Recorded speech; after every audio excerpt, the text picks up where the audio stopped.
ওগো আল্লাহ, ওগো মালিক, তুমি ছাড়া তো আমাদের আর কেউ নাই, তুমি ছাড়া তো আমার আর কেউ নাই। আল্লাহ গো, তুমি যদি মাফ না করো কে আমাকে মাফ করবে? তুমি যদি মাফ না করো কে আমাকে মাফ করবে?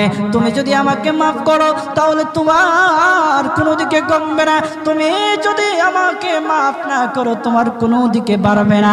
আল্লাহ গো, তুমি আমাকে মাফ করে দাও। সারাটা জীবন অন্যায় কাজ করেছি, সারাটা জীবন নাফরমানি করেছি, আমার কাছে কালেমার দাওয়াত কম আসে নাই, আমার কাছে কালেমার দাওয়াত কম আসে নাই, আমাকে লোকেরা কম বোঝায় নাই। ওগো আল্লাহ, তুমি আমাকে মাফ করে দাও। মাফ না করলে কোথায় যাব, কার কাছে যাব?